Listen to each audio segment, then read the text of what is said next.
Today is Friday, November 6, 2020. Coming up on Roland Martin Unfiltered, Georgia. Ooh, huge lead now for Joe Biden. He now leads in Arizona, Nevada, Georgia, Pennsylvania. Trump team, boy, they are trying to go to court, stop everything from being counted. Well, they want to stop Georgia and Pennsylvania. They want to keep counting in Arizona, Nevada, because he's down in both of those states. Now they're trying to go to the Supreme to stop any ballots from being received in Pennsylvania. We'll talk with Kristen Clark with the Lawyers Committee for Civil Rights Under Law about all of these legal battles. Also, we'll talk with Georgia State Senator-elect Kim Jackson, Gwinnett County Democratic County Chair Bianca Keaton, and Congressman Hank Jonson about how the Peach State could very well deliver the election to Joe Biden. And in Pennsylvania, former Mayor Michael Nutter joins us to talk about Pennsylvania, and also Representative Jake Wheatley of Pittsburgh. And I will deconstruct some comments made by BET founder Bob Jonson on CNBC today. Argued that essentially Donald Trump is better for black people economically than Joe Biden, Kamala Harris, and Democrats. Y'all want to wait for that one. It's time to bring the funk on Roland Martin Unfiltered. Let's go. He's got it. Whatever the biz, he's on it. Whatever it is, he's got the scoop, the fact, the find.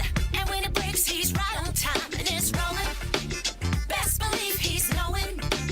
Putting it down from sports to news to politics. With entertainment just for kicks, he's rolling. It's on go, roll, y'all. It's Roland Martin, yeah.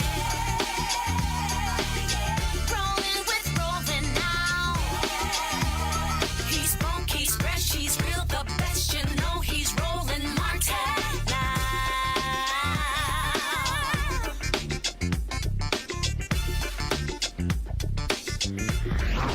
Martin. All right, folks, you may have woke up this morning and saw that Joe Biden blew past Donald Trump in Georgia. Pretty much get our number here. We show the bottom of our screen, 264 to 214.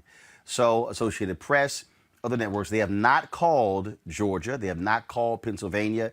They have not called Arizona for Joe Biden. But any one of those three states puts him over the top. Trump campaign, not happy at all. They are angry. They are sitting here mounting people different places. They've got them gathered different places. I mean, it's all kind of drama because they can't handle what with the voters. Now they're throwing out everything. They're saying, oh my goodness, integrity, that there was rampant cheating going on. No evidence whatsoever. Like literally no evidence whatsoever. And so this has been going on the last 48 hours. It's ramping up and they're getting more desperate. They're getting more desperate because as each hour goes by, they aren't making up the lead when it comes to that Joe Biden has. And so they're constantly trying to sow seeds of doubt in this election. But the problem is it's not working. It's not working because voters have indeed spoken. And so what we are doing is focused on, again, what the facts are and where they stand right now. Biden is leading in all of those different states. Joining us right now is Kristen Clark for Civil Rights Under Law. Kristen, now all of a sudden the Biden folks want to go, the Trump folks want to go to the Supreme Court, which gave them a glimmer of hope by saying in the previous ruling, saying, hey, come back after the election. So they want to go to Supreme Court to suggest that what they are trying to argue that the state Supreme Court in Pennsylvania, which is supposed to govern Pennsylvania state laws, they were wrong to extend the dates that ballots could come in because of COVID, saying, no, only the legislature could have done that. And you've got Brett Kavanaugh, and you likely have 4 justices. So we'll see if Amy Coney Barrett weighs in on this, who want to argue that the Pennsylvania Supreme Court was wrong. But it's just very interesting, like all of a sudden, that a Supreme Court of a state is not responsible for state decisions. Now the feds want to intervene. Just your thoughts about this whole mess. So I think what you said, and what I can say is there is a lot of frivolous litigation happening right now, Roland. A lot of frivolous litigation, but I feel like we can't take it for granted. We have to take these cases seriously and fight until they are dismissed.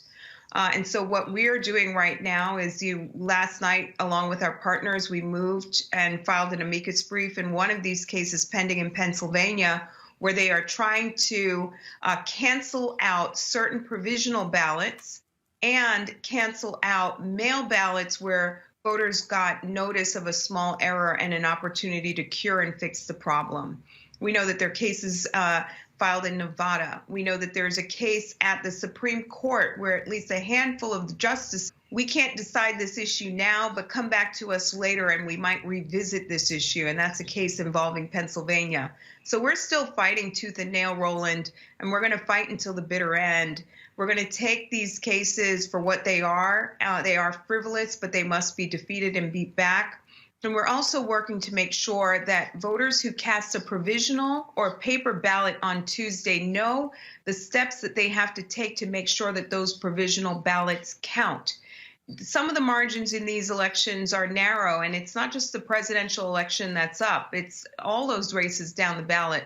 So our work from the very beginning of this election season has been a fight to ensure that every vote counts, and we're going to continue that work until we reach the bitter end, awaiting us in January in Georgia. And so our work continues. Our work continues, Roland. The thing that is crazy about this, I mean, they are throwing everything out, and they're walking. At one point, they stood by saying that Republican observers were not allowed to watch the ballots being counted in Pennsylvania. Then the lawyers going to court admit, yeah, we do have observers there. All right. So, Christian, can you hear me now? What's going on? Guys, if you could find out what's happening so Christian can actually hear me with the questions. So come back to me in a second and let me know if we got that fixed. So folks, just setting this whole thing up again. Where we stand right now is Team Trump is desperate. They're desperate to go to court. Donald Trump said he was going to do this. They want to win this in the courts. They don't want all votes counted. They are trying to desperately invalidate as many votes as possible. That's what they're doing. That's the game that's the game that they're playing right now. And so what we have to understand, is going on here is that they are going to try this over and over and over again. All right, we have Kristen Clark there. Kristen, can you hear me now? Yes. All right, perfect example of what we're talking about. They stood in front of cameras and lied, saying observers were not allowed to watch the counting in Philadelphia. But when their attorneys went to court, where you can't lie to the judge, they admitted the observers were actually watching the ballots being counted. Exactly. And it's an incredibly transparent process. There are authorized individuals who are overseeing these counts, and we need to step back and let election officials do their job. We know that there were operatives who had a page up on Facebook recruiting people to go out and cause chaos, disruption, and obstruction during these count operations. These are individuals who have no business and no authority to be at these counts. They're protesting. They're causing fear for the people who are, working day and night to count the historic number of ballots that have been cast in this historic election. So in my view, it's not over until it's over. We reached out to Twitter yesterday, told them that we want them to suspend Donald Trump's Twitter account because right now he is spreading disinformation about our election in ways that prove harmful to the public. We were glad to see that Facebook pulled down this page that was being used to recruit operatives to go out and cause chaos during the count operations. But if you dig deep, the count is being carried out in the most transparent way possible. You can literally watch some of the live feeds while these counts are happening. In many states, there are equal numbers of Democrats and Republicans overseeing the counts, and we just need to let them finish their job. And they're getting pretty close. This was an election where we said that patience would be necessary because of the historic numbers of mail ballots. And so we're going to keep working and keep fighting until we reach the bitter end. We know that President was to go to court and, claim that this was a fraudulent election. And so we are intervening in those cases. We're weighing in when we can, and we're fighting to make sure that we get a fair outcome. And we're fighting to make sure that Black voters who participated in historic numbers in this election, particularly through mail ballots, we're fighting to make sure that their voices are heard, Roland. And look, I mean, organizations like yours, y'all were prepared for this moment. We were, and let me tell you, we drafted the court papers, we vetted lawyers, we were ready to go into court at the state level, at the federal level. We knew this was coming, and so we have been ready, and we are in where it is appropriate for us to weigh in. We're watching what's in the Supreme Court, and we will fight until the bitter end. And I just want folks who are watching to know that if you cast a provisional ballot on Tuesday, that there may be steps that you have to take to ensure that your ballot counts. I want people that if you're watching and you cast a mail ballot and they sent you notice about a minor error, follow through and take steps to make sure that your mail ballot counts. We want, at the end of the day, for every eligible voter who participated in this historic election to be on record, and to have their ballot cast and be a part of that final count. All right, then, Kristen Clark, the Lawyers Committee for Civil Rights Under Law. We really appreciate it. Thanks a lot. Yeah, thanks so much. And call 866-OUR-VOTE. We're working 7 days a week right now to help voters. 866-687-8683. Thank you, Roland. All right, appreciate it. Thank you so very much. All right, folks. It has been it's been a crazy day. It's been a crazy day watching all this stuff play out, watching the back and forth. Of course, people waiting for the count. But let me tell you something. One of the best things we heard today, y'all, this was the mayor of Philadelphia who had this aid to Donald Trump. I think what the president needs to do is, frankly, put his big boy pants on. He needs to acknowledge the fact that he lost, and he needs to congratulate the winner, just as Jimmy Carter did, just as George H.W. Bush did, and frankly, just as Al Gore did.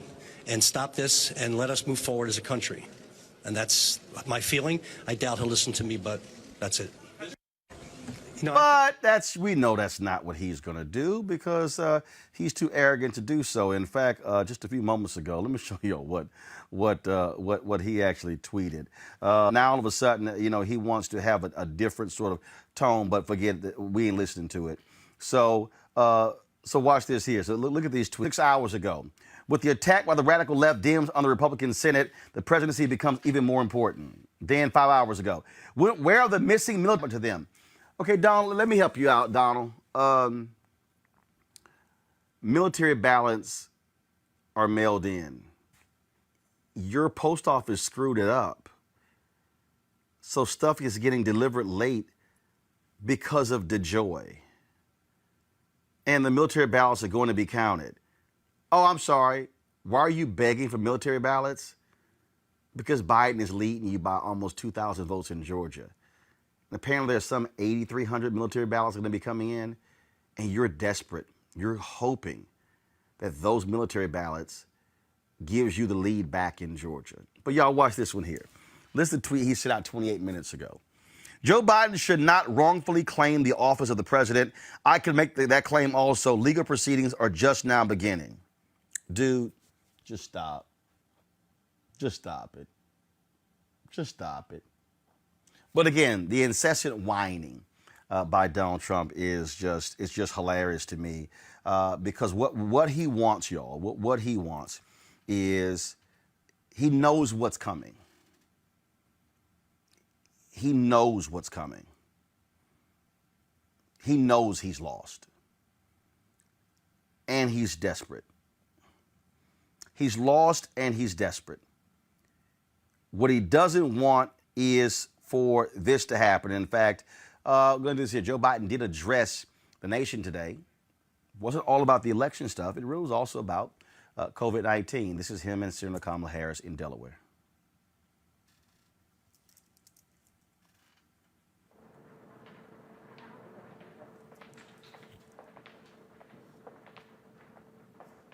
Good afternoon, folks.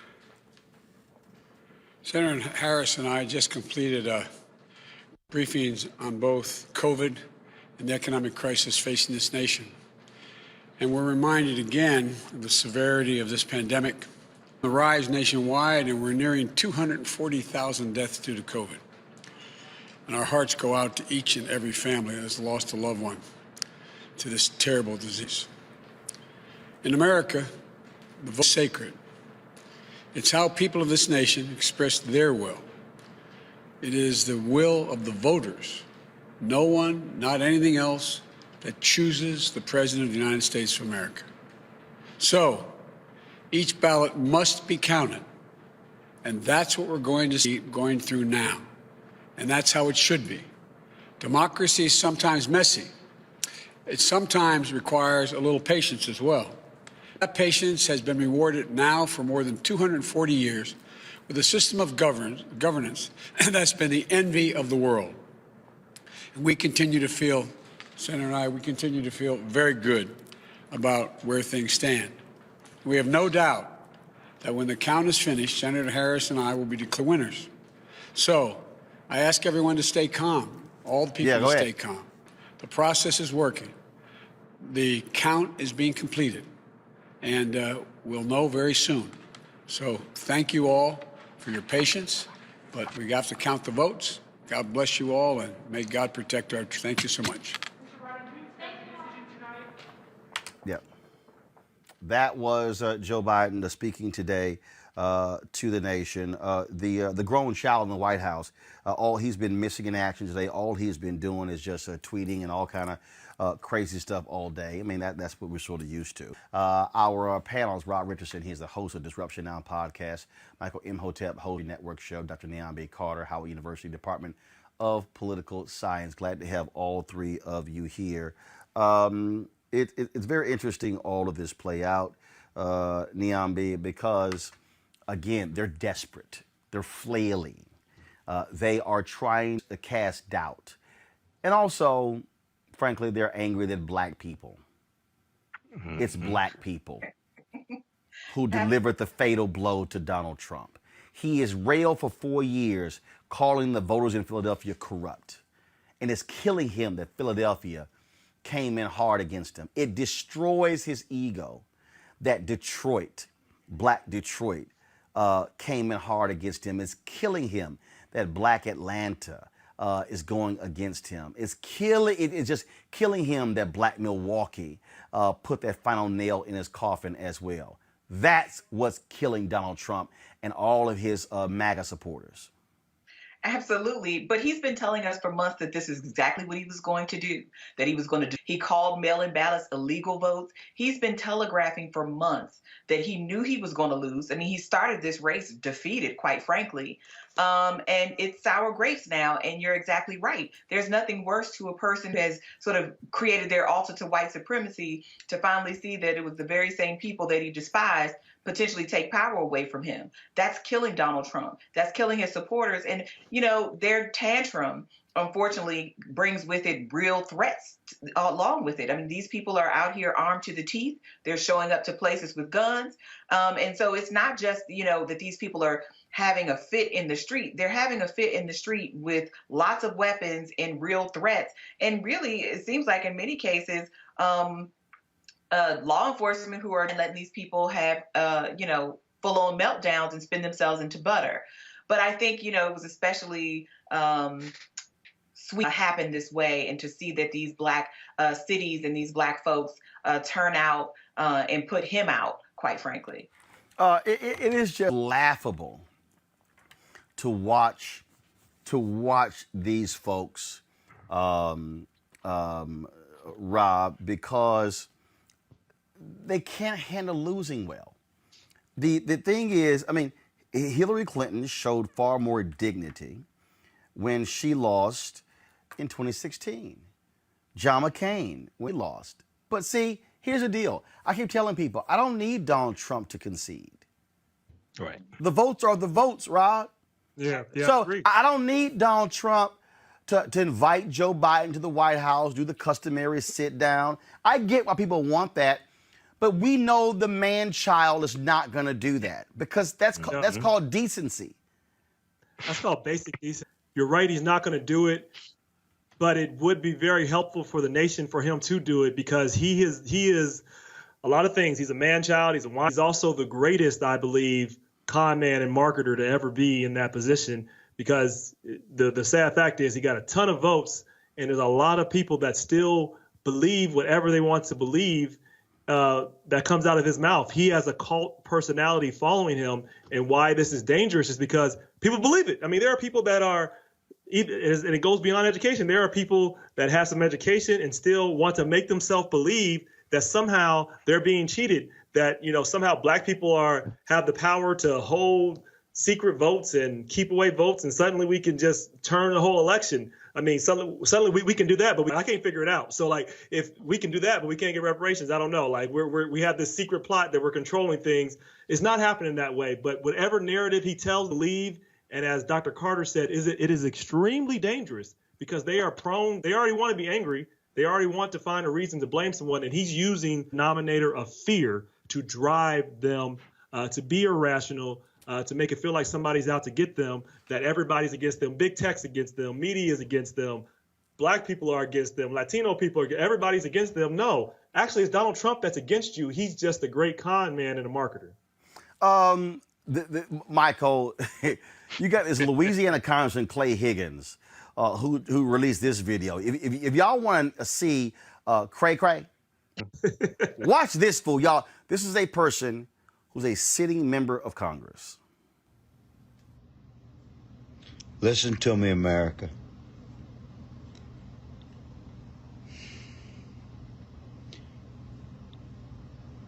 Donald J. Trump, President Trump, has been an anointed blessing to our nation. I realize, and I'm compassionate about feeling the heart of many Americans that disagree, but listen to what I'm telling you. This is a man that did not have to do what he has done. He did not have to serve as our president, commander-in-chief. He's living the life of a billionaire. Would you have done it? I think not. Our nation, right now, and I have inside data, this election is compromised. Our president is not compromised. I stand with him, whether anybody likes it or not. I'm telling you right now, is it many Americans? Listen, we don't want to fight. We do not want a fight. We love our brothers and sisters. Disagree though we may, including serious disagreement. None of us want to fight, man. However, I have to tell you that this election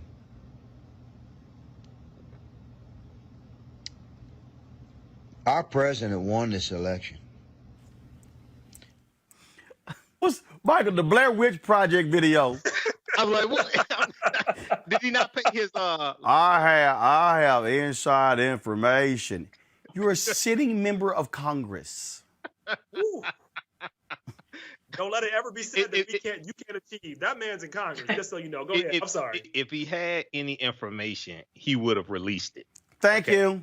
I mean, come on. This is the dumbest thing. I'm sitting there looking. I'm like, okay, did he not pay his light bill? I have inside information that this election is compromised.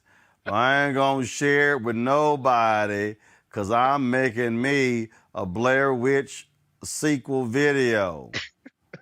Well, you know, if the election was compromised, maybe it would not have been compromised if Marsha Blackburn, senator from Tennessee, had not blocked 3 election integrity bills in the U.S. Senate using the unanimous consent rule. Okay, so if you think it was compromised, go talk to the Republicans and go talk to Moscow Mitch McConnell, who refused to pass to protect the U.S. election. But you know, brother, this is so. I'm glad you showed that, because people have to understand. So Rob talked about reparations, right? People have to understand reparations is a legislative process. It has to pass through both the House of Representatives and the U.S. Senate. You got stupid asses like this, okay, who are U.S. congressmen, and these are the type of people that they're going to vote on reparations. So we got to understand it takes 218 votes to get any bill passed in the House of Representatives. People like that got to be voted out of office. See, this is an example of how elections have consequences, all right? And it's good that Democrats maintain the House of Representatives, and we'll see what the final margin is. But you got to understand, a lot of these policies and things that we want, dumbasses like this vote on it. Right. So, right, brother, I was up to 5 a.m. this morning watching the returns and watching the results. I got off the air doing my show 1 a.m. And brother, this is a civics lesson. This is a history lesson. You had these idiots in downtown Detroit at the TCF Center. I live about 3 or 4 minutes away from the TCF Center. They were down there protesting. Donald Trump supporters, stop the vote. Now, you also had other counter protesters, many of them white, saying count every vote. I want people to know that also, okay? But Donald Trump hurts his argument. He doesn't have a legal argument. Right. But if he did, he hurts it by saying keep counting in Arizona, stop counting in Michigan, stop counting in Pennsylvania. Right. It makes no sense. Now, y'all want to hear some more tears? I have some more tears for you. Rick Santorum decided to give some advice on CNN. Oh, Lord. Here we go. And this is one of the things I'm just give people time. Yes. I mean, he's just found out that he's, probably not going to be the president of the United States here. And I mean, you could say what was in the cards, but you don't know until the votes are counted. I mean, listen to John King. You don't know. It's his schedule. It's democracy's schedule. It's not Donald Trump's. Give his supporters and everybody time to figure this out. With Hillary Clinton, that's what. Which is why, David, thank you for the comment that saying we'll take trespassers out of the White House. It's not time to. That kind of rhetoric is not going to be helpful. This is a very emotional time. Had either side under this election would have. I mean, that's why they were. No offense, that's why they're boarding up places in across the country, because they were afraid of if Joe Biden was going to win and he loses, fraud. I mean, this would be the cry of the other side too. Let the process work. I remember give when Hillary. people space to work through this. And I remember when Hillary. I'm just agreeing with you. I remember people wanted Hillary Clinton to come out that night. And she needed a minute, and her supporters needed a minute, and she came out the next day. I don't think they were looking at that same situation with Donald Trump. The fear that people have, which maybe you can speak to, is that this isn't about him kind of getting himself together to come out and make a responsible speech, that he just is going to be a bitter ender. Well, so give him time. He's just finding out. You really need to give him time. He has to gather himself. Rick Santorum, shut the hell up. Trump came out yesterday with a batshit crazy news conference. Yeah, that's who he is. Dude, I don't want to hear all this. Give him time and give his supporters time. They've got to sort through this. It's their feelings. Y'all, they how this roll. When your ass lose in politics, your ass lose. Happened to me. I mean, look, I'm just kidding. Jackie Lacey. Jackie Lacey, black woman, should have lost. Lost for district attorney, L.A. This was her today.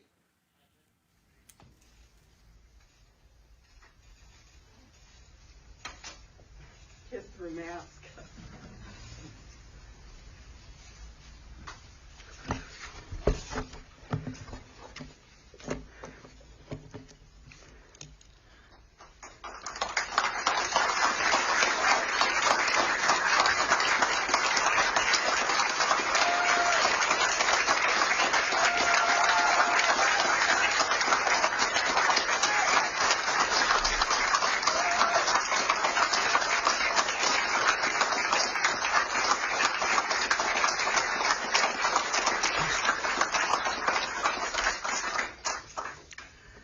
Thank you. I congratulate George Gascon and his team on their expected victory. There are still about 791,000 votes, but my consultants tell me that while I may close the gap between the two of us, I will not be able to make up enough based on the trending of the ballots to win this election. I am so thankful to God. It's a longer video, but that's what you do. But this whole, oh, we got it. Y'all, Donald Trump is a child who's in his feelings. He's in his feelings. And he's really in his feelings about what's been happening there in the state of Georgia. Now, Georgia Secretary of State Brad Raffensperger said today that the presidential race in the state remains too close to call. He added that out of about 5 million votes cast, the margin will be within a few thousand. With a margin that small, there will be a likely recount in Georgia. Joining me right now is Georgia State Senator-elect Kim Jackson, Bianca Keaton, chair of the Gwinnett County Democratic Party, and Georgia State Representative Hank Jonson. First of all, glad to have all of you on the show. Congressman Jonson, I'll start with you. It has to be great that the place where Congressman John Lewis represented this nation for so many years could very well be the state that puts Joe Biden over the top after Donald Trump trashed Congressman Lewis left and right and didn't even have the decency to pay respects to him when he passed away. Karma. Yeah, I tell you, it's poetic justice. I know John Lewis is looking down, admiring the work that was done to produce this result in Georgia. You know, Biden has 253 electoral votes right now, with 16 more coming from Georgia. That would put him right at 269. Need just one more vote. And, you know, it's very sweet that Georgia has been converted. Georgia has flipped from Republican for the last 28 years, voting for Republican presidents. And now we stand on the cusp of Georgia going blue for Joe Biden and Kamala Harris. And leading the South, it's the new South, being led not by North Carolina, not by South Carolina, not by Texas, but being led by Georgia, not Florida, not Virginia, but Georgia. And it's really poetic justice. It's a sweet night. We have elected a president. We have, held on to our majority in the U.S. House. And we have expanded our opportunity to bring home a Senate where we elect 2 U.S. senators on January 5th, which will take the House to a 50-50 majority. And then we will have an African-American vice president in place to break the tie. It's very sweet. Bianca, again, when you see what is happening here, a lot of work was put in to turn Georgia into a competitive state, to make this a reality. And the thing I think that really jumps out here is that I keep telling people, look, regular folk did the work. And what I keep saying is black folk, we can't wait for a party or a candidate to mobilize and organize our people. We have to do it ourselves. I agree with that sentiment. In fact, after having worked on Stacey Abrams' campaign in 2018, it was my first campaign, and I just really wanted to be a part of history at that time, and to show up for Stacey. And then pushing into or towards 2020, I had a central question: how do we win without Stacey Abrams on the ballot?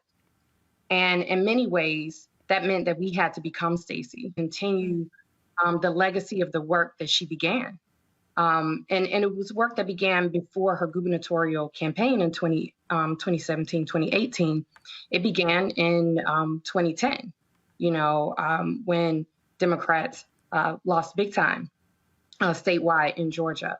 And my goal as party chair, which I never had any aspirations to be party chair or to really be part of the party infrastructure, was really to make our party look more like Gwinnett and to help us recruit candidates that look like Gwinnett and to draw out the vote. And that's what we did.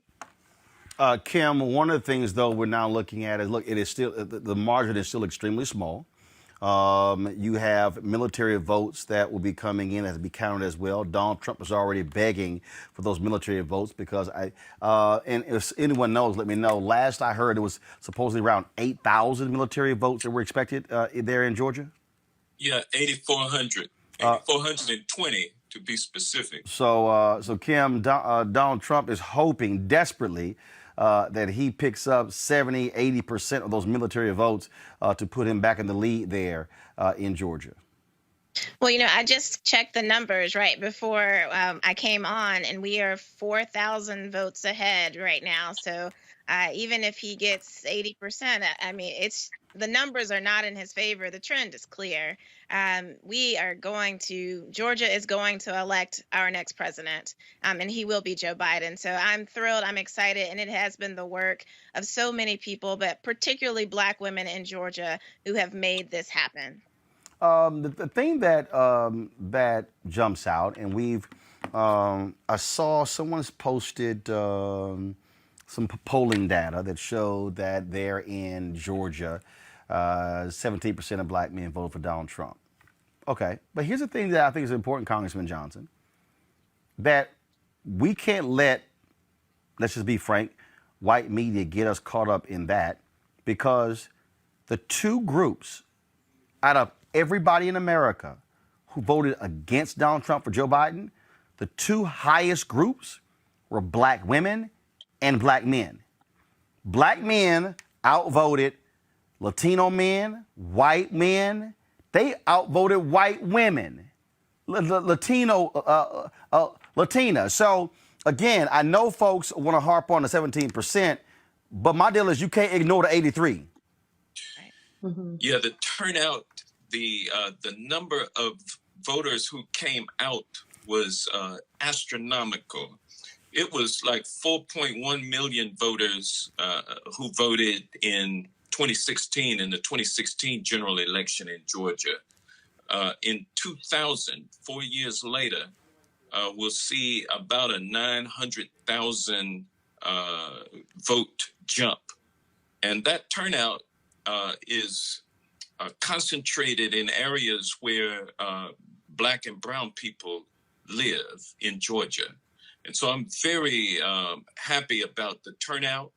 The fact that we did have a percentage of Black males voting for Trump is not to be taken lightly, because they did good work at converting some people to their view. And that view is basically based on anger and misinformation. A lot of educating to do among our Black males about what has really been the state of political affairs in this country over the previous 3 or 4 decades. And we can't hold grudges about stuff that happened back in the 90s. We're getting ready to go into 2021, and it's a new day. And too many of us are angry and stuck up on what happened, 30 years ago. And we've got educating to do to try to uncloud some of these minds of some of our brothers out here. I'm on a text line or chain with a group of Black males who are Trump supporters, and they are just downhearted. They themselves are out here talking about violence. I mean, they are coming close with their rhetoric to inciting violence. And it's very troubling what's in the minds of some of these Black males. Well, I mean, it doesn't help when you have Kim, when you have an actual elected official in Georgia who's Black saying this type of stuff on national television. This is State Rep Vernon Jones. Addressing issues in the state of Georgia for every American. And so I want to say to the press, so you can get the word out right now. This is my last point. We ain't bullshitting.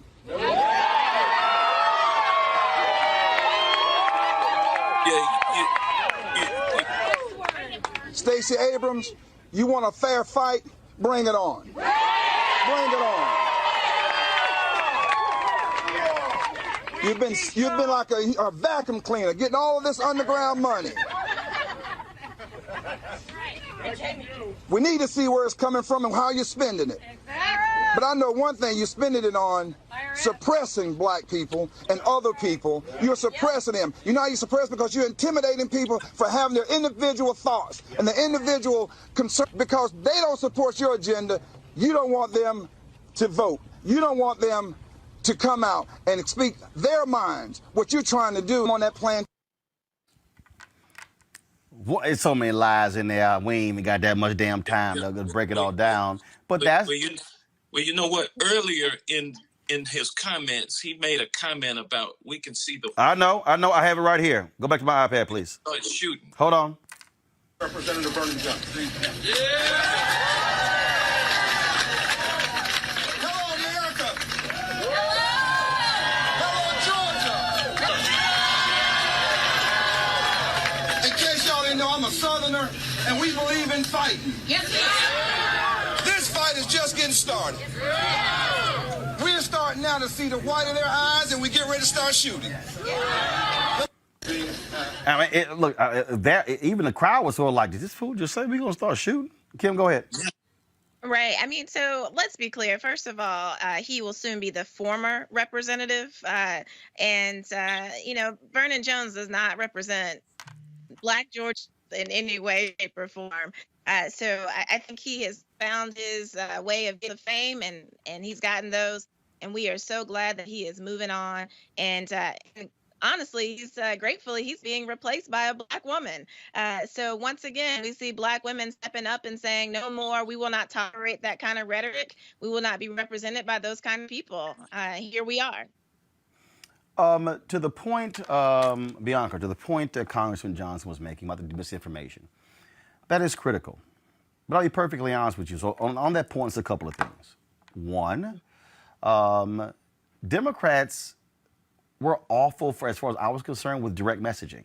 For instance, I still don't understand why Joe Biden, Senator Kamala Harris, and Democratic Party did not take credit for the First Step Act when Democrats passed it in the House. They literally just gave Trump the whole runway. That's just one. The other thing, though, is one of the reasons why at this point directly to the Biden campaign and Democratic Party is you also got to spend more resources on Black media that's reaching Black people. That's smaller outlets as well that they're listening to, digital outlets, websites. Because I spent on Friday 1 hour and 11 minutes on the phone with a Black record producer who gave me every single Black talking point from Donald Trump, and I was knocking down lies left and right because he repeated often that they believed it. And I think people say, oh, we're not going to respond to that stuff. No, I'm just a firm believer. Let lies stand still. And I think over the next 60 days, there's about to be a whole bunch of lies on Raphael Warnock and John Ossoff.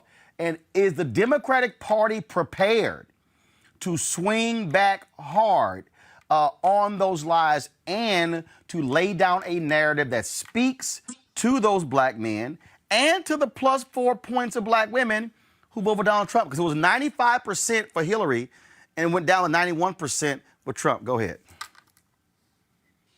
Okay. Well, it is my absolute hope that the Democratic Party will be prepared and ready to respond to these malicious attacks that come from the Republicans and specifically Donald Trump.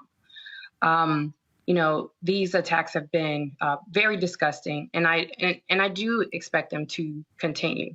I would like to see, our dear sister Michelle Obama, and her mantra: when they go low, we go high.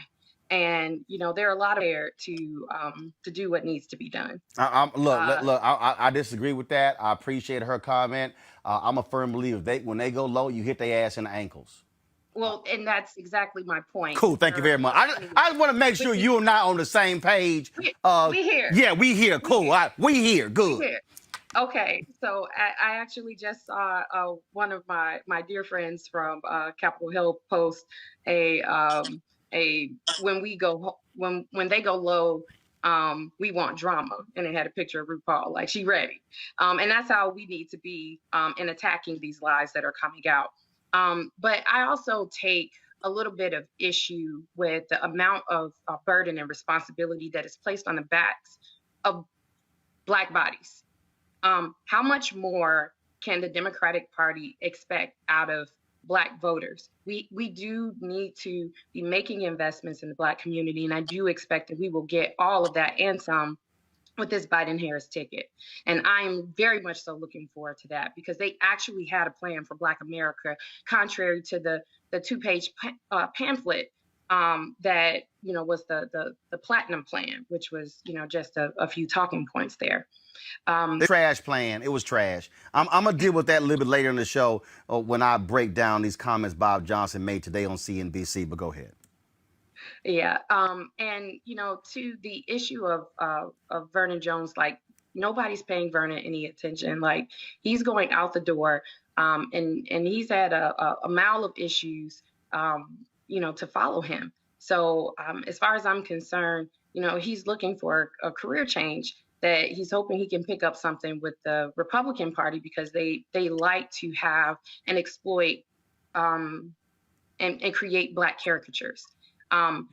Those people are not representative of the Black population at large, and we don't stand for that. Right. What I would like to see is to the Democratic Party to do more work in other communities. And that is where I think some of the work needs to be done, because the Latino community, like the opportunities that we missed there in this election, I'm hoping that we can hone in on that and figure out a way to deliver not just words, but actual solid policy, and that for Black Americans as well. Congressman Jonson, I got to go to you. Politico, that was a call that Democrats, y'all all were on. I'll assume you were on that particular call. Go to my iPad, Henry. This is the headline from Politico. Dem leaders warn liberal rhetoric could blow Georgia races. There's a quote here from Congressman Jim Clyburn saying, if we're going to run on Medicare for all, defund the police, socialize medicine, we're not going to win. Nancy Pelosi, Speaker of the House, said that to win in Georgia, what the issue should be. This is what I said in a tweet to her. And I'm just being very frank. And let's just also be clear, Nancy Pelosi, her office, they're horrible when it comes to putting her on Black media. We've been asking for 2 years. The last 8 weeks, they haven't come on. She finally went on Joe Madison's show. He's been asking for years. And so I made it perfectly clear. And I know that different members of the CBC have personally called her to tell her of this. But Nancy Pelosi needs to come do Black media and stop doing MSNBC and CNN all day. So, Congressman, if you can pass that message to her as well, I would appreciate that. But here's my problem here. Y'all all three from Georgia. No disrespect, but y'all don't need Nancy Pelosi telling y'all what works for Georgia voters. I think what should happen here, Congressman Jonson, is that Nancy Pelosi and all the Democrats who are in D.C.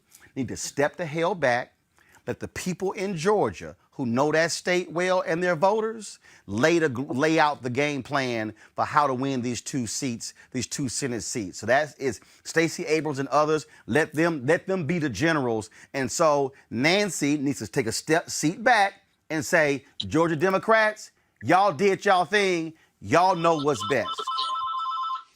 Well, you know what? Every time we have these family phone calls, it's like a family meeting. Excuse my... It's all right. It's all right. Go ahead. It's all right. But... just make sure that wasn't Nancy calling, but go ahead. Well, it's not Nancy. But as soon as we have our family conversations, then there's always someone who leaks information selectively to the press. And that selective leaking comes from people who have an axe to grind against Nancy for whatever reason, but it does a disservice to our caucus because they mischaracterize the contents of our communications. And so I'm going to take a little issue with the context that you made your comments in. Okay. So go ahead. So she didn't say that. Go ahead and clear it up. Go ahead, go ahead.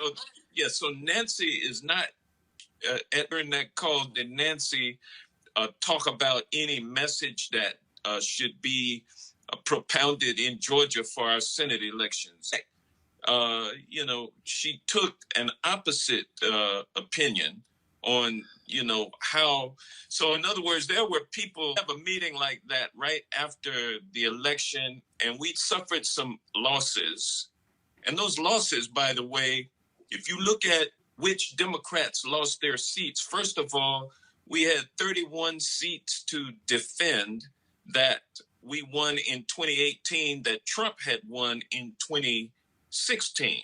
So we flipped 31 seats, and we had to defend those 31 seats in Trump districts. And we were successful in 70% of those races. But some of those were some tough districts. And so now when you have some losses like that and people leave, young members, and then you have other new members who are frustrated and frightened because they just eked by with their win. And then they start talking about what progressives have said that drew out the voters who came and elected a new vice president and a new president. I mean, those were progressive voices and voters who came out because of the agitation of progressives in Congress. But then you have moderates and conservatives. They're young. Or when I say young, I mean they're newly elected. Right. The Democratic Party has a much larger tent than the Republicans. And so they start complaining about, the fact that they're losing some of their friends who came to Congress with them. And you have to give them an opportunity to vent. And so when they vent, then you come back and let them understand the true reality. And I believe that is what Nancy Pelosi did yesterday and our leaders. But of course, you had a lot of opinions being shared in that conversation, which should not be public knowledge at all. And when it becomes public knowledge, it gets mischaracterized and construed. Well, here's the deal. Look, if you're on a phone call, it's going to get out. So, I mean, that's just the whole deal there. Yeah. But I still believe, Kim, again, my firm belief is this here, because it always happens. It happens when a Democrat wins a statewide primary, then the D.C. consultants come in with their view on what should happen. This is the deal.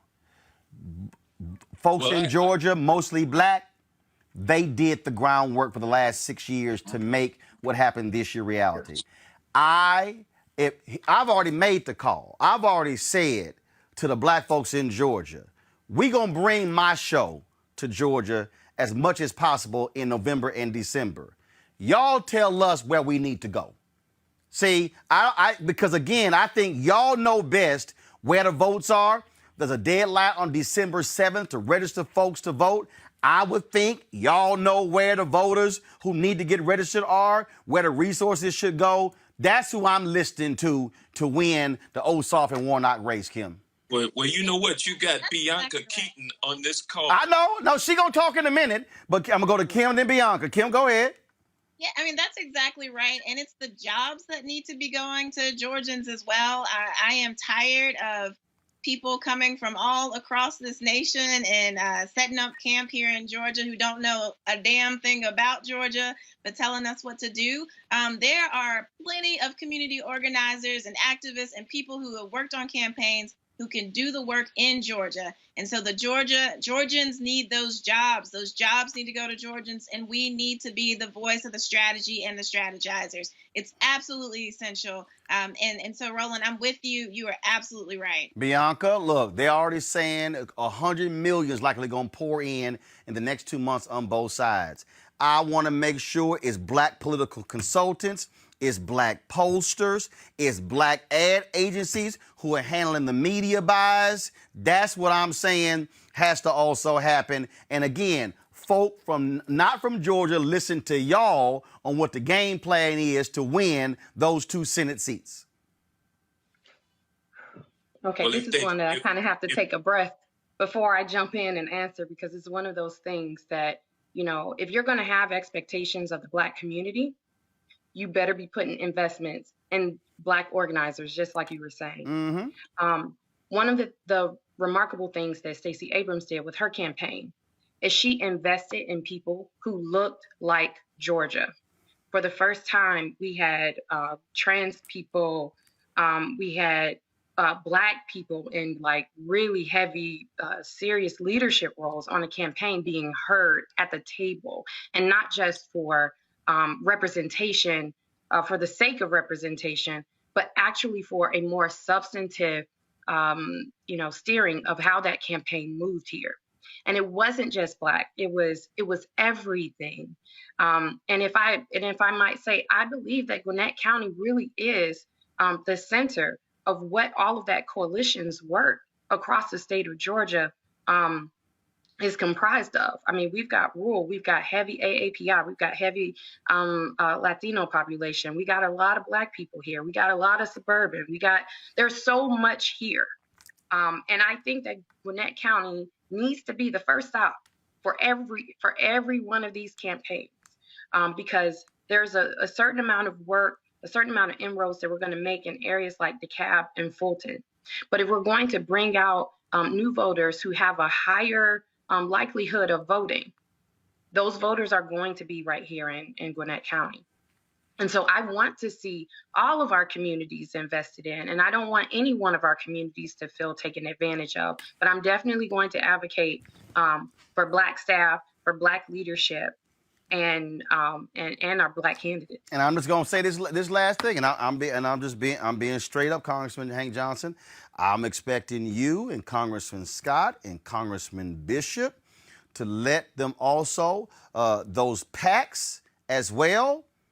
I expect y'all to be asking them, hey, who the Black folks y'all got working on here? Who are the Black ad agencies? Are y'all buying Black media? Because they're gonna be out there asking for money. And again, if we carried them over the line when it came to November 3rd, damn it, we better reap the benefits financially when it comes to the runoff, because they're gonna be expecting us to carry them over the line as well. Oh, they're gonna need the Black and brown, and they're gonna need Blacks, Latinx. They're going to need the Asians, the young Asians. They're going to need the right-thinking white folks in Georgia. And guess where those votes are concentrated, Roland? Right here in the Atlanta metropolitan area, which is predominantly Black. And I will tell you, the new Georgia looks like Gwinnett County. That's why it's so important that when you come, I would like for you to come to Gwinnett County. I represent a sliver of and a substantial sliver of Gwinnett County. And I'd love for you to come out and be a part of that community. And we're going to be there. Out there. No, I'm just letting y'all know, we're going to be there. I saw you here for Biden last week. Well, actually, no. I was actually there for Warnock. And then when Biden announced he was coming to Georgia, that blew the whole plan up. We were going to do a whole 2-hour show built around Pastor Warnock, because we did the exact same thing in Columbia, South Carolina for Jamie. The next day, I did the same thing for Senator Gary Peters in Detroit. And then that Sunday, I went to Mississippi for Mike Espy. So the Biden thing blew it up. But I'm telling y'all right now, we are bringing Roland Martin Unfiltered to Georgia. We gonna be there a whole lot in December. We are focused on talking to our people, getting folks out there to register December 7th, to vote when the early voting deadline, to also then, of course, drop those ballots by mail, and then vote on January 5th. I've been talking to people. I've been talking to entertainers. I've been talking to activists. Everybody is focused. Look, everybody else counting. We can't count. That's what they do. Okay, our focus is going to be on winning those 2 seats. Democrats right now have 48 seats. If they win those 2 in Georgia, it's a 50-50 tie. Senator Kamala Harris breaks the tie, which means Chuck Schumer is the Senate Majority Leader and not Mitch McConnell. And that's what our focus is. And so we are making it clear to all the folk, like, we got to go hard or go home. So that's what our plan is. So I'm just letting all 3 of y'all know we're going to be there. I wasn't surprised to see you when you were here, because I see you just about everywhere else I go in the country. That's right. Whenever there's something happening, Roland Martin is going to be there. I want to make sure you also visit South Georgia, Albany, Come on now. Columbus. Come on. Listen. I ain't say we coming to Atlanta, Bianca. I said we coming to Georgia. Here we go. Yes. So, yes. Gotta go down. I trust me. I got fans all over Georgia. I've already said we gonna hit different parts of Georgia with our show. I'm just letting y'all know. So when y'all get that phone call, y'all see a 469 number. That's me calling. All right. Okay. We're gonna have the list ready for you. All right. We'll have the list. And it's a continuing struggle to get folks to do right by us and our businesses. And so I can assure you, Roland, that we won't let this opportunity pass. Okay. We're gonna leverage. We're going to leverage every asset that we have to try to pull down what needs to be pulled down so it can flow throughout our communities. All right. Let's do it. Bottom out. Congressman Jonson, Bianca, Kim, I appreciate it. Thank you to all 3 of you. We'll be chatting soon. Thank you so very much. Thank you, Roland. Got to go to a commercial break. When we come back, we're going to talk Pennsylvania with a couple of folks there, including former Mayor Michael Nutter. I'll bring my panel back as well. Then wait till I show y'all some comments that Bob Johnson made on CNBC. I sort of take issue with some of those. I shall do one of my famous deconstructions right here on Roland Martin Unfiltered. Voting don't mean anything. What's gonna happen if you don't? Give me the next step. What's replacing it?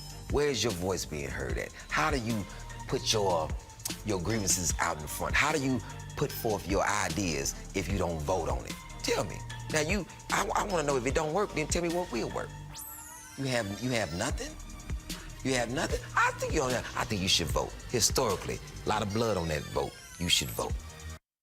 And there are a lot of people, they don't know if they can. They don't know what to do, how to do it, where to do it. They get, all these documents and pamphlets in the mail, but they don't really understand how to dig through and figure it all out. So I think, the solution, because I'm all about solutions, is figuring out a way to reintroduce that into the school system. And I think, getting people together who are like-minded, right? If you don't know exactly what's happening, I think the first thing is don't be ashamed of that. Don't be ashamed to say, I don't really know what that means. I don't know what that term means. I don't know what this politician stands for. Even if everyone's talking about it, people are scared to get laughed at. Now, I'm the queen of no shame, as we know. Yes, we know. Hi, I'm Kim Burrell. Hi, I'm Carl Payne. Hey, everybody, this is Sherry Shepherd. You're watching Roland Martin Unfiltered.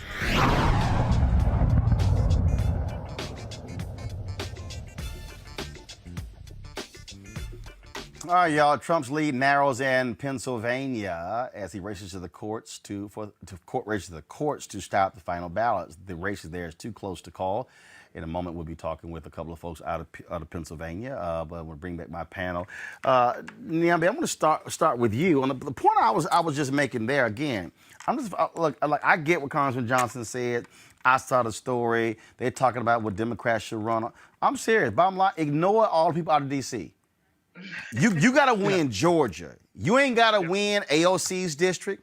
You don't have to win Connor Lamb's district. You have to win the state of Georgia. The campaigns of Ossoff and Warnock have to be constructed around what Georgians want, not anybody else. And here's the deal. If Warnock and Ossoff take some positions that are counter to, let me say it, white progressives, to the white progressives, shut the hell up. Be quiet. Like George and Charlton, he just sat here and said, if progressives want to get serious, moving Joe Biden to the left, the first thing they should do is tell Joe Biden to drop the extradition of Julian Assange from the UK. I said, man, don't nobody give a shit about Julian Assange. I said, how the hell is that first? I'm like, that's not even 10th. I said that ain't first. He is. But this is the importance of having local people making the decisions about what makes sense for their state and their localities. And I think often we think that if we have the big budgets and we have these people coming in, they'll tell us something we don't already know. These people don't know Georgia. They don't know the difference between Augusta or Atlanta. They just think it's a place, and it's a place like any other place. And what works in Georgia is not going to work in New York. It's not going to work in Massachusetts. And I think this is the important part that you were stressing last segment, which is local people who do the day in, day out organizing, who look like the people of this state, who talk like the people of this state, who know what issues move these people. They need to be the ones making the decisions, and everybody else needs to just come with their open pocketbook and their mouths closed and their ears open. And maybe they would learn to stop losing once in a while. And I agree with you, this idea that what is making people move in DC or New York or anywhere else is kind of a one size fits all for the entire party, which is extraordinarily diverse and has very different needs. I think it's a losing strategy every time. And if they don't learn anything, they need to learn that you got to pay attention to the people, and you got to pay attention to the Black folks in these communities, most importantly, because they're the people that are doing the work, and they're the people that are motivating people to show up for you time after time, even when you don't deserve it. And I think that's going to be the consistent message: mouth shut, ears open, and keep those pocketbooks open and fund these people and employ these people to actually make the decisions that make sense for their home states. Look, here's the deal for me, Rob. Okay, on this call, Abigail Spanberger, she was crying, and also the woman down in Florida, they out there crying because they lost. Here's the thing I keep trying to explain to people. Like all this stuff, we can't run on this, we can't run on that. This real simple. The Democratic Party's tent is larger than the Republican Party's tent. And so there are Democrats who appealed by Medicare for all. There are Democrats who understand actually what defund the police means. There are Democrats who understand that. The problem that people also got to recognize, again, both sides, is that you have gerrymandered districts. Mm-hmm. So you got Democrats in Florida, in Texas, in North Carolina, in Pennsylvania, in Ohio, who are running in districts drawn by Republicans that are borderline red districts. And so, perfect example, Sanford Bishop in Georgia could not take the same positions as John Lewis, of course, or David Scott, or Hank Johnson, because he's Black, he's in the CBC, but the makeup of Bishop's district is different than that of Lewis. So we can't say, Sanford Bishop, why you don't believe in this? Fool, because my district, the 700,000 in my district ain't the same 700,000 in his district. And so there's no one size fit all. So and I get Congressman Clyburn's remarks there, but sorry, Congressman, what might work here ain't gonna work here, but give people the flexibility to say, I disagree with that. Yeah.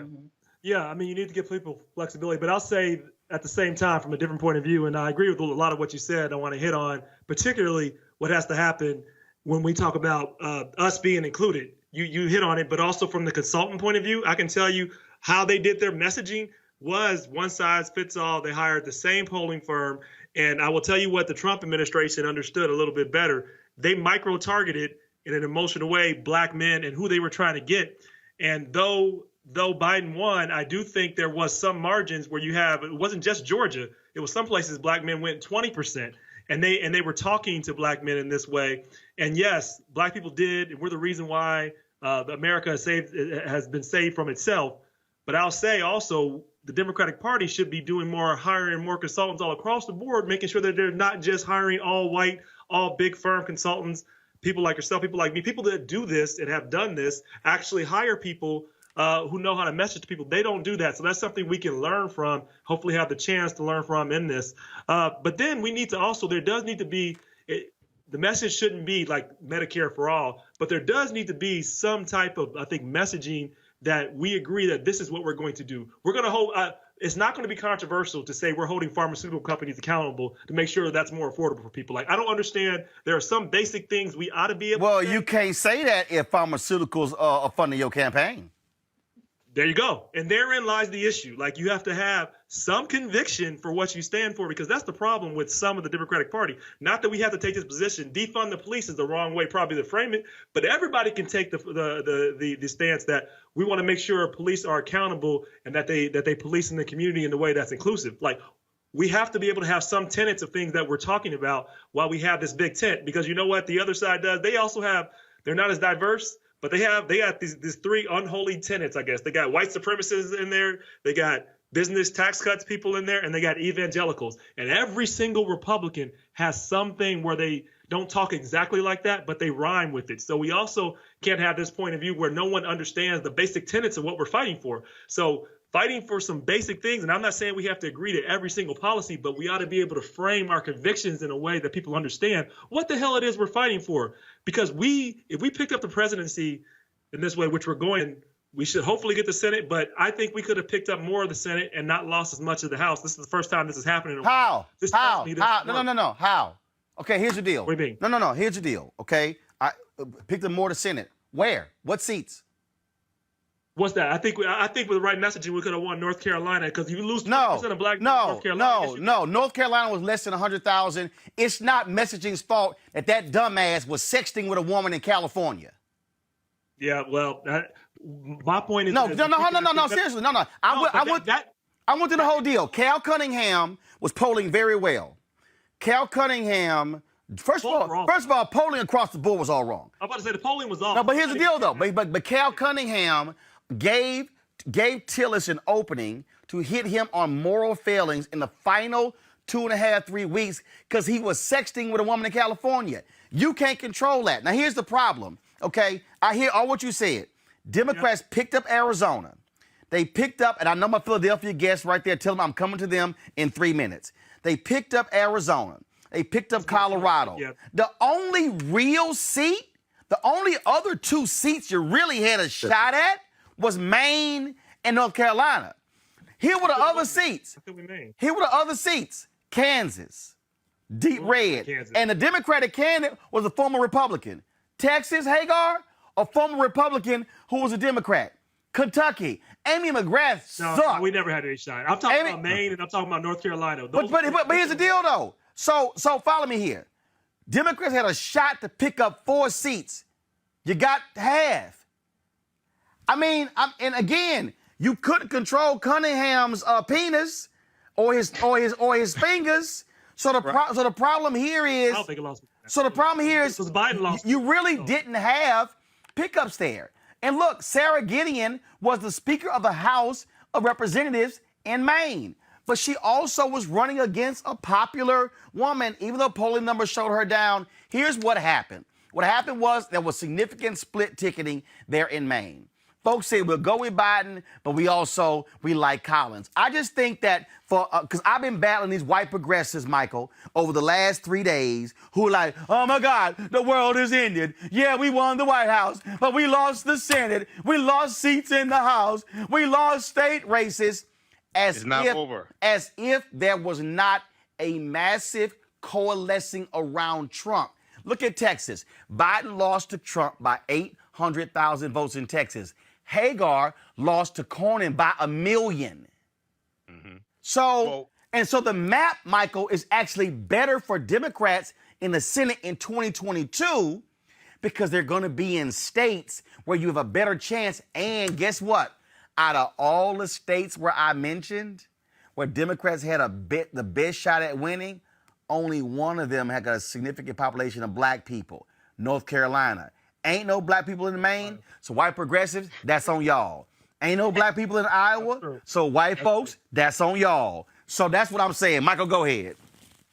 Well, I think Democrats panicked, and I'm neither Democrat nor Republican, but I think they panicked too quickly because it could very well end up 50-50, a 50-50 split in the Senate with Madam Vice President Kamala Harris getting the deciding vote. And I told them white progressives, shut the hell up.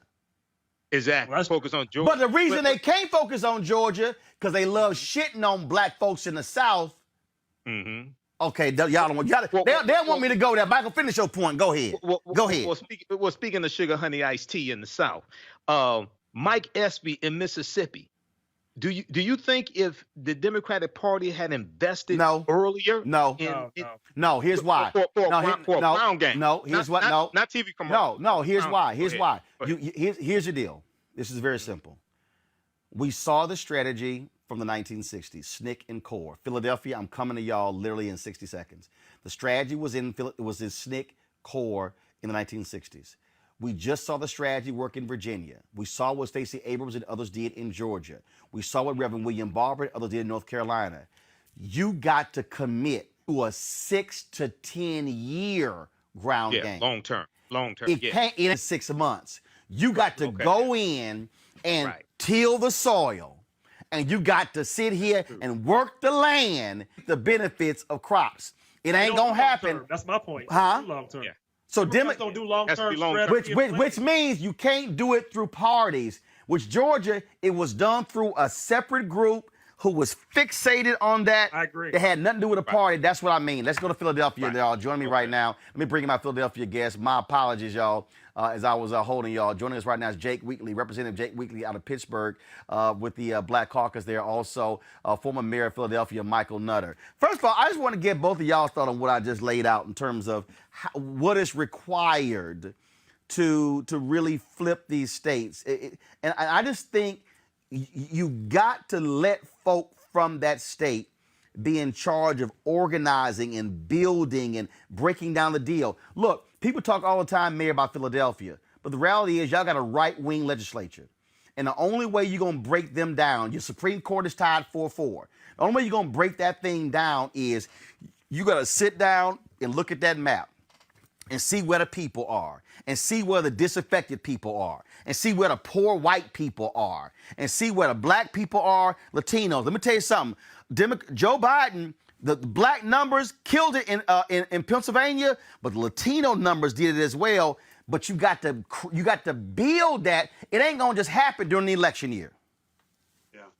No question. Roland, great seeing you, and Rep Wheatley, always good to be with you.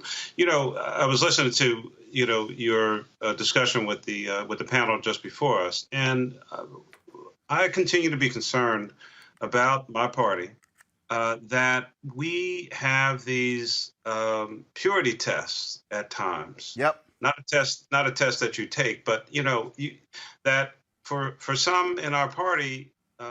To welcome people in, they have to be 100% on every issue all the time. And I think in many ways, that's just not realistic. We want people to win and win their district and get reelected and deal with their folks. That may mean that they can't always be with the rest of the group on each and every issue. You got to give folks some flexibility. As the representative knows, I mean, I was a city councilman. Now, being in city council in Philadelphia is a whole lot different than being a rep in Harrisburg, because they have real Republicans up there. In Philadelphia, a Republican might have been a Democrat who just couldn't get elected in where they are. And so, if we're going to have this big tent, if we're going to be anywhere from, a conservative Democrat to the most progressive Democrat, then welcome everybody in, but let's win and then have the luxury of fighting about different positions. And sometimes we knock people out of the box before they even get to the point of being successful. Well, you're absolutely right. Representative Wheatley, first of all, glad to have you here. Had they told me you were wearing that shirt, you would have been a phoner instead of on video. But I allow a few Omegas to come on my show. We're watching this vicious attack on Pennsylvania. You got Republicans who are sitting there saying we should call Republicans out to surround Philadelphia. I'm like, don't get y'all ass whooped, But you're right. I wouldn't recommend that, because we saw what happened when the Trump folks tried to have a campaign rally in Chicago. Trump never spoke. But Representative Wheatley, the issue here is that the thuggish behavior, the desperate to intimidate, but now to try to use the Supreme Court to overturn the state Supreme Court because the Republicans in Pennsylvania are mad. They still mad at the state Supreme Court over the gerrymandering decision. Right. Well, first of all, Roland, thank you for having me on here. I was listening earlier, and we would invite you to come to Pennsylvania, and we definitely will love to have you in the western side of the state in Allegheny County. And to Michael, it was always a pleasure to see you. And I want to say thank you for what you all have done in Philadelphia this time around. Roland, our Attorney General, Josh Shapiro, was on earlier, and he talked about this whole there have been twice challenges in the Supreme Court where the federal Supreme Court has decided not to get involved with these petty challenges that we're seeing the Republicans throw at us. And we are totally prepared to defend what we know has been a very righteous, very fair, transparent election. And it's historic in nature. And as you can tell, there's I think Carver once said, Pennsylvania is Philadelphia and Pittsburgh and Alabama in between. But actually in this election cycle, you're seeing that even that before the demographics are starting to change. And I think what we're trying to do and what we think can be done is if we continue to work, and as you talked about on the ground, have authentic people from far left to the middle to those all in between, continue to work together, we will continue to see that this state can be and will be blue into the future. So I'm just very excited about what's happening right now across the country, but definitely what's happening in the Commonwealth of Pennsylvania. It is a battle that we're seeing going back and forth, back and forth. What do we look like as of right now in Pennsylvania? I was just looking on here. I think Joe Biden has expanded his lead in Pennsylvania. That's right. As with these votes. I understand that these mail-in votes are from Democratic strongholds, and that if it keeps being a split of 65-35, 70-30, there's no way in the world for Donald Trump to catch up. Pennsylvania's 20 electoral college votes will go to Joe Biden, guaranteeing that he's the next president of the United States.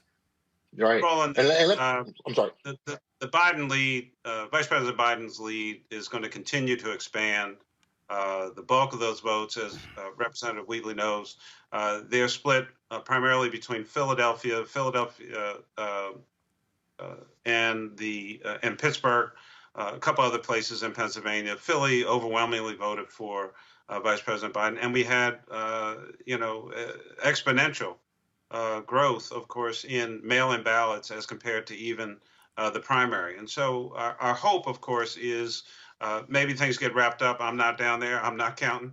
But the folks have done a tremendous job. 359,000 mail-in ballots, and I think they're down into just the thousands now, trying to wrap this up. Maybe they get done over the weekend, beginning of the week. But I think that you're going to end up seeing, 30, 40,000 margin, more than likely, when the counting is done. As the representative said, it's been done right. It's been done fairly. There's no nonsense. The only nonsense is all these lawsuits that the Trump campaign keeps filing. In some parts of the country, they're chanting, count the votes, and in other parts of the country, they're saying stop the count. I mean, they can't even figure out what their strategy is because their leader is so confused and demented in terms of this election, and he sees it slipping away, which was the proper outcome. Representative Wheatley, I just got this post here I'm going to pull up in a second, which, again, I love how people make assumptions. Historically, Republicans have done very well with the military, but Donald Trump has offended a whole bunch of folks in the military. Travis Akers just posted this 14 minutes ago. Allegheny County military absentee ballots just went 4-1 for Biden. That's what's up. That's what's up. Hey, as a former active duty United States Marine who served in the first Persian Gulf War, that makes me proud to know that the men and women who are defending this country see that we need a real commander-in-chief in the White House. And I'm glad to be from a county where those men and women who are faithfully serving us all across this world also are serving us today with their votes. So it's very exciting what's happening right now across the country. All right, then. Gentlemen, I certainly appreciate it. I can't wait to make my way back to Pennsylvania. We are doing some big things here with Roland Martin Unfiltered. We're certainly going to be on the move a lot in 2021, and certainly as we open this country up more, as we try to get past all the drama with COVID, we can't wait to be back on the road, and so look forward to being in your state. Look forward to Thanks seeing for you. having me on. All right, thank you so very much. Want to go back to my panel here, Niambi. Again, that point I just made is critically important about military voters. Donald Trump, Republicans have always thought, yo, we can lock and load. We got him. But let me tell you something. I'm not going to tell you who the person is. It's a prominent individual, but this person, military person, daughter's in the military. Daughter told him those comments that Trump made about losers and the fact that General John Kelly never refuted the story, that story went through the military and they were all paying attention, that four-star general never came out and said Trump never said that. Well, look, I think people always assume that the military is white, male, and conservative. And maybe that used to be true, but we know it's increasingly a number of troops of color. But also, when you have a president who is supposed to be of the party that understands and supports our troops and in part, this language over disrespecting the flag by kneeling was about our service men and women. But of course, this Donald Trump person doesn't respect the military. He's called them suckers. He went after John McCain and said he was a loser and he had gotten caught. And, he even in the last debate mentioned some pretty disparaging things about Joe Biden's son, who was also served in the military. So Donald Trump doesn't care about anything. He doesn't care about anyone. And I think military personnel also understand the danger that he puts them in when he makes these reckless statements internationally, right? The fact that there were conversations about bounties being put on the heads of American soldiers, and you had a president who didn't say a mumbling word about that. Military people are not stupid people in the way that Donald Trump thinks that they are. And so, I'm happy to hear and happy to see that they did not reward him with for his recklessness and his dangerousness. I mean, he's playing with their lives quite literally. And so I'm happy to see that they have broken this sort of assumed loyalty to the Republican Party and to Donald Trump more generally. That's the thing. Rob, Trump is sitting here. He is begging, hoping, and pleading that those military ballots make the difference in Georgia. Ain't necessarily guaranteed. No, look, he's not going to catch up. Joe Biden and Kamala Harris are going to be the next president and vice president of the United States. Trump he's like I said, he's a great marketer, but he's also can't get out of his own way. And so he just has to keep doing what he's doing. And it's worked for him until it hasn't. I do want to go back to a point I said, because I want to make a point of clarification, because I saw the mayor on, and I just want to make this clear about what I am saying. The best messaging of this whole campaign was done by Republicans in the Lincoln Project. So when I say us having a message, I don't mean us having a carbon copy message that we have to say the exact same things and take the exact same positions, but we do need to be able to articulate our message and be able to do so effectively.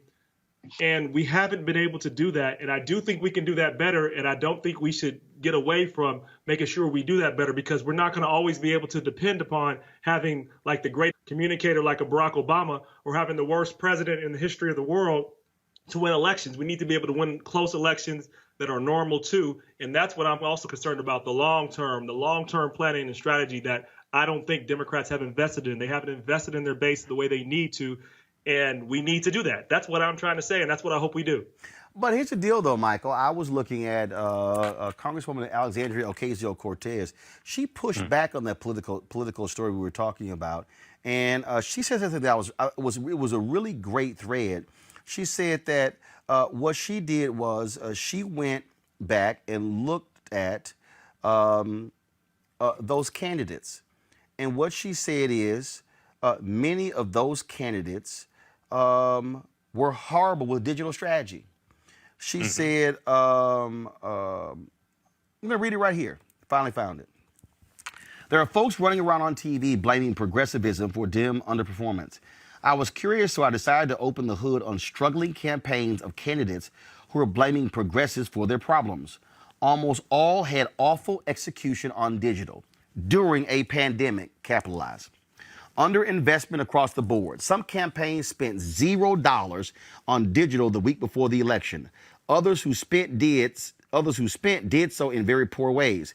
If I spent only $12,000 on TV the week before an election and then blame others after, you would ask questions. That's how it looks seeing this. Ideology and messaging are the spicy convos a lot of people jump to, but sometimes it's about execution and technical capacity. Digital execution was not good. Polls were off. Ironically, DCCC banned the firms who are the best in the country at Facebook because they work with progressives. Then she said also the decision to stop knocking doors is one people need to grapple with and analyze. Ilhan Omar and Rashida Tlaib never stopped and may very well have helped deliver a Biden presidency because of it. Then she says there are swing seat Dem incumbents who co-sponsored the Green New Deal, Medicare for all, etc. And if I'm not mistaken, every single one won re-election. So the whole progressivism is bad argument just doesn't have any compelling evidence that I've seen. When it comes to defund and socialism attacks, people need to realize these are racial resentment attacks. You're not going to make that go away. You can make it less effective.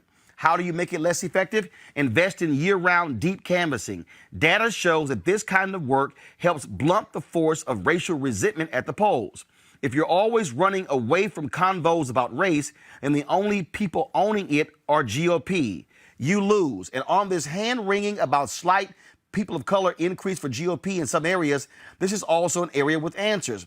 But honestly, when it comes to Latinos, the parties just never seriously made an effort. Mexicans, Central American, Caribbean, Chicanos, Cubans are not the only important community. By the way, if white communities are getting more comfortable with overt racism or cultural resentment, if that's what they're rebranding it now, it's only going to get harder for people of color turnout to save everyone. And I just want to, she did say this here about Mark Kelly. She said here, in light of, here's the deal, Mark Kelly. She said, it's not an accident that Kelly spent by far the most on Facebook out of Senate challengers the week before the election and was one of the main breakthroughs. Hickenlooper was also had solid digital too. It's not the only factor, yet a big lost opportunity for some, treated like TV. Here's why that's all important right there. Mm-hmm. But here's the deal, Michael. Because first of all, it's true. That's a smart-ass woman. Yes. Folks got to stop. Donald Trump, you try to play her small. AOC is smart as hell. But the thing here, Michael, that's most important, that what you just saw AOC lay out. Right. And I'm going to be frank. I need everybody who's watching to listen and listening to the podcast and listen to what I'm about to say. White consultants have gotten rich on the Democrat and the Republican side, and Rob can co-sign this because he ran for office, because they make their money from the media buys. So if you have $10 million to spend on media, they want you to spend as much money as possible on TV. All of it. Why? And they're wrong. Because they get 15%. Yep. Y'all, I need y'all to hear what I just said. That means if your budget is $1 million to spend media, they want you to spend a whole million on TV because they get $150,000. Yep. They don't get 15% on digital. And they don't even know where it's going. It's not even targeted. That's the problem. There you go. You don't even know where it's going to go. It's just run it on the local station. Hopefully they gonna watch. Yep. Right. You Michael, that's the piece. They don't want to deal with that.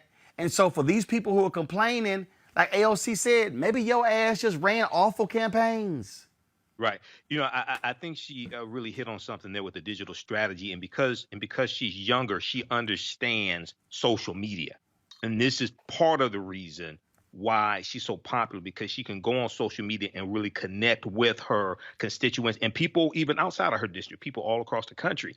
There were reports earlier in the campaign about how the Trump campaign was doing more targeting using Facebook, using social media.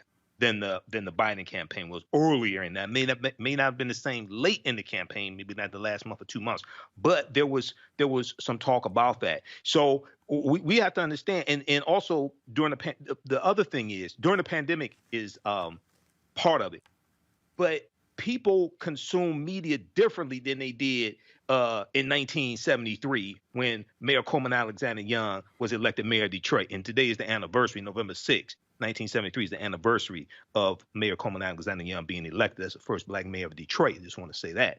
But we have to understand how things change, and you have to understand how to run your campaign based upon the landscape and what's available, the tools that are available right now. When she talked about defund the police, for some, well, first of all, I've said this before, the terminology is wrong.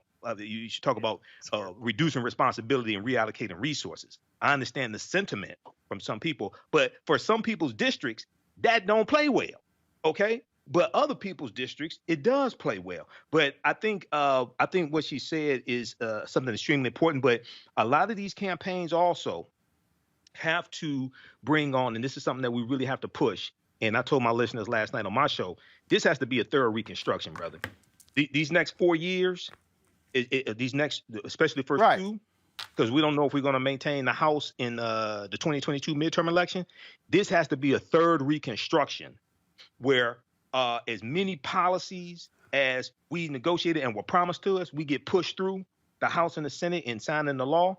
The 192 executive orders that Donald Trump signed into law, most of those need to be reversed. But the other thing is the contracts for African-American consulting firms and money going to black media, things like that. That has to be rammed through, just like Republicans rammed through Amy Coney Barrett 9 days before the presidential election. Great point. Folks, got to go to a break. We come back. Deconstruct Bob Johnson's appearance on CNBC. I just want y'all to understand the facts about black folks, Democratic Party, Republican Party in the future. That's next on Roland Martin Unfiltered. There are so many things that have happened that if we don't see them for what they are, this is just going to continue to, get out of control. If I don't actually say, hey, I'm going to commit to registering 10 people to vote. Right. And that's the thing, I think, is we get so hung up on the big picture. Mm-hmm. The big picture matters, but it only matters when we all do small things. Right. That's how it happens. It's not, hey, let's just post on Twitter and post on Instagram, because yes, social media is huge, we know it, but we have to actually get out there and walk the walk. The numbers prove it. Millennials are the largest group in America. They're now larger than baby boomers. And if you don't use your power, they will run you over. And I think that's why what we're seeing so much, especially when you look at who's controlling the country and how the country is being controlled, it is because the powers that be and those that know how the system works are taking advantage of the system for their own interests. So part of it when it comes to this millennial generation is education. You got to understand why it's so important, understand what's really at stake. So the things that you're seeing, that they may be seeing right now that make you angry, here's how you can affect change.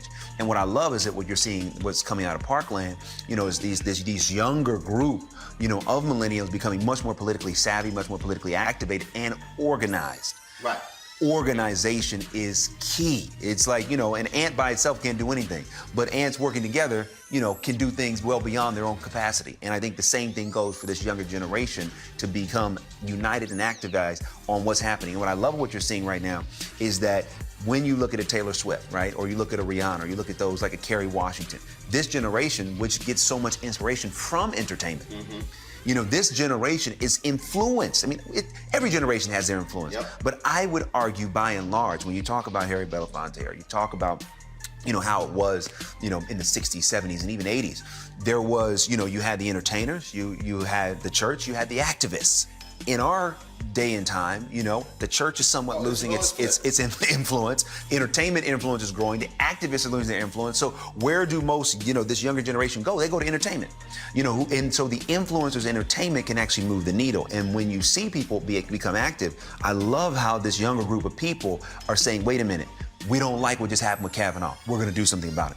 We don't like the fact that there's no gun control. We're going to do something about it. And I do think that as tragic as these events are, they are becoming more galvanizing to get this younger group of voters, which is so influential, to get out and do what we know they can do, which is to help move the needle in a massive way.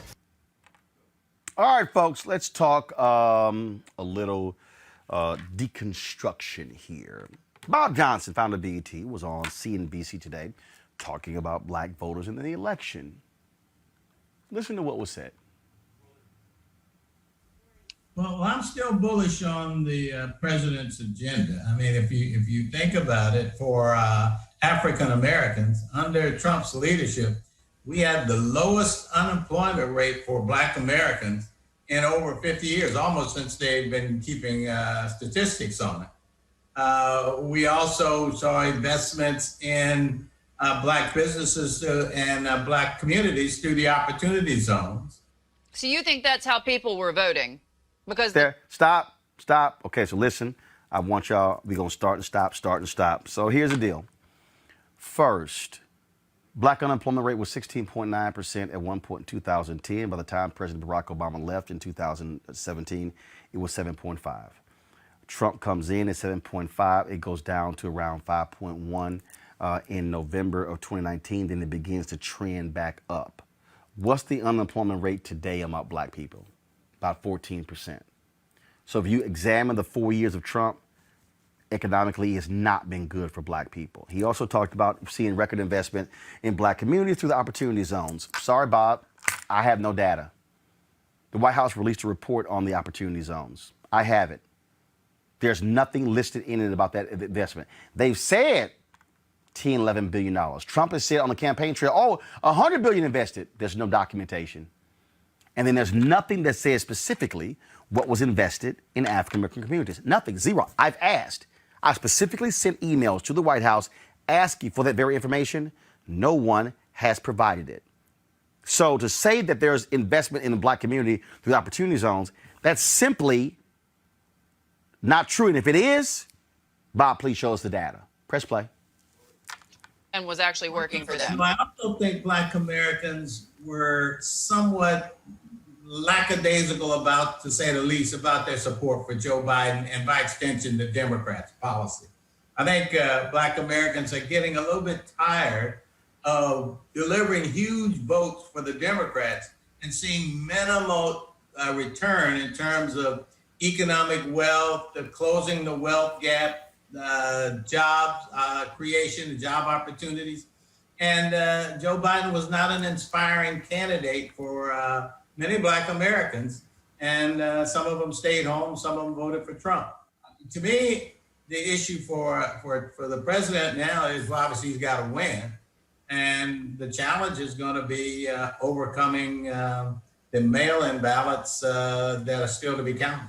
The difference. Okay, so Bob Johnson talked about being bullish on African Americans. First of all, numbers don't lie. Black people delivered the election for Joe Biden. We saw massive turnout across the country, so that's actually not true. Now, you can say people weren't excited about Joe Biden. Who did they vote for? At the end of the day, votes matter. That's one. Two, when he said he's bullish on Trump's economic agenda, but who is it actually helping? Bob has been a billionaire, came off the list when he got divorced with Sheila Johnson, had to split that money half and half. But who's it actually benefiting? If we really want to talk about Trump's economic policies, who's it benefiting? Is it benefiting the top 1% that Bob Johnson's in? Yes. Now, here's the deal. I was texting Bob Johnson earlier today, told him I was going to be doing this, invited him to come on the show to share these thoughts. He didn't. But the reality is this here, Bob. What you're laying out is it's not like Trump's economics plan aren't all of a sudden just so great and wonderful. Now, are black people wanting more from the Democratic Party? Hell yes. Absolutely. Do we deserve more? Absolutely. But if you show me where we get more under Democrat or under Donald Trump, Bob, I'm gonna have to go with the Democrat. You know why? Because when I look at the numbers, Bob, the greatest actually opportunity for African Americans economically was under a Democrat, Bill Clinton. Yep. Yeah, that's true. When you look at the numbers, the per capita numbers, when you look at the percentage of the people who were actually working, Yep. Black home ownership. Yep. All that. Democratic president. So to somehow suggest that black people have not benefited economically under a Democratic president is just simply false. In fact, the economy has performed better under Democratic presidents in the last 30 years than Republican. I know facts are a little rough. Press play. Is between Black America and white America. If I've got money, white American can suffer a catastrophic loss of, say, the roof being blown off, and having $170,000, they can fix it. A black family with $17,000, if all of a sudden they have a catastrophic event in their house or in their appliances that they need to, keep food in the refrigerator and it breaks down, $3,000, $4,000 for a refrigerator is a emotional impact on a black family who has no access to capital to solve that catastrophic challenge. So to me, what I look for progressive and liberals is to say, look, what do black Americans really need? It's capital, access to opportunity that gives them a chance to deliver all that they want out of the American dream. Nobody speaks to that. They speak to voter suppression, yes. They speak to police brutality. All these things are valid. But America is a capitalist nation, and in a capitalist nation, value is measured by your access to opportunity and the right to compete and achieve. And that's what. Okay, so allow me to unpack that. First and foremost, I've made the point to African Americans on this show in forums. I did so when I was in Indianapolis at the State of Black America deal that was put on there by the Stewart brothers, that African Americans should be making economics one of our top issues. That what he said, the issues that we put in front, we don't. I said we should do that, but he said we should be talking about access to capital and opportunities. Did y'all realize that under President Obama and Joe Biden, those 8 years, that the federal government recorded the percentage of minority contracts around 23%? That was the goal set. They exceeded that. Remember in the Trump's plan, he mentioned the $500 million. That's really the federal contracting program. Ice Cube kept saying he got Trump to commit to $500 billion for black people. No, he didn't. The $500 billion was really the federal contracting program. In that program, before Trump, they exceeded 23%. Guess what happened when Trump became president, y'all? They stopped recording the data. So the reality is right now, we don't even know the percentage that minorities are getting in federal contracting because Donald Trump and his people absolutely refuse to even share the information. Joe Biden said Bob Jonson said there was no plan for Joe Biden, an economic plan dealing with African Americans. Go to my iPad. This literally is the plan. It was released in May of 2020. It's called Lift Every Voice, the Biden Plan for Black America. If you go through this plan, literally, if you go through it, advance the economic mobility of African Americans and close the racial wealth and income gaps. It lays it out right there. When you go through this particular plan, help families buy their first homes, tackle racial bias that leads to homes and communities of color being assessed by appraisers below fair value, roll back Trump administration policies gutting fair lending and fair housing protections, give local officials the tools and resources they need to combat gentrification. You can go strengthen and expand the Community Reimbursement Act to ensure that our nation's banks and non-bank financial service institutions are serving all communities. Establish a $100 billion affordable housing fund to construct and upgrade affordable housing. It goes promote more equitable wealth building and a more secure retirement, equalize the tax benefits of defined contribution plans. This thing goes on and on, expand access to higher quality education and tackle racial inequity in our education system. It's 22 pages. Donald Trump's plan, y'all, was literally 2. It was really 1. It had a cover sheet and was 1. So to say there's no plan, that's simply not true. Also, by the way, housing dropped to its lowest level since 1968 under Trump, 40.9% in 2019. Have y'all seen Trump's housing plan? I haven't. Press play. what the Black community, in my opinion, wants to hear. Bob, do you think that 4 more years of Donald Trump is a good thing for the Black community? I'll put it this way, based on if you take the past 4 years, the answer would be yes. If you take the notion that Trump focuses on building the economy, building manufacturing, creating more jobs, then the answer again is yes. And come on, right there. Moody Analytics did an analysis of Trump's economic plan and Biden's economic plan. It said Biden's economic plan would produce 7 million more jobs than Trump's economic plan. 7 million more. Donald Trump promised, what, 3 million new black jobs? Y'all, jobs because of COVID. So please explain to me how you're going to bring those jobs back. Especially when upwards of 50% of black businesses went out of business because of COVID-19. Press play. And so to me, I'm not fearful that a Trump reelection is going to be an assault on the political, cultural, social rights of black Americans. Stop right there. In fact, I want y'all to rewind that. I want you to go back to that part right there. I want you to bring it right back. I need everybody listening to what he just said. And let me know when y'all ready to play and go ahead and press play. Re-election is going to be an assault on the political, cultural, social rights of black Americans. Stop. He said he wasn't worried, in his opinion, that Donald Trump winning the next 4 years would not be an assault on the political, social, cultural, and economic rights of black people. If you got almost $1 billion, you don't care about the federal court system. If you got that kind of money, you're not worried about the use of federal private prisons. You're not worried about no police consent decrees. You're not worried about U.S. attorneys charging to the high extent for weed and other marijuana laws, Jeff Sessions and Bill Barr. Let me also help y'all out. Not only the federal contracting decreased for black and minority businesses, the Trump administration went back to bundling large contracts, which meant that you were a small firm, you couldn't compete for those large contracts. How in the world? Let me also, he said, I want y'all to roll that back one more time. Because y'all, he said the political, social, cultural.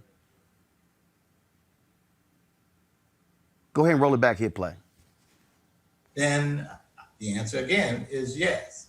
And so to me, I'm not fearful that a Trump reelection is going to be an assault on the political, cultural, social rights of black Americans. Come and stop. The Trump administration is leading voter suppression. Republicans refuse to vote on the John Lewis bill to fix the Voting Rights Act. That's an assault on the political rights of African Americans. The Trump administration has done nothing about environmental racism.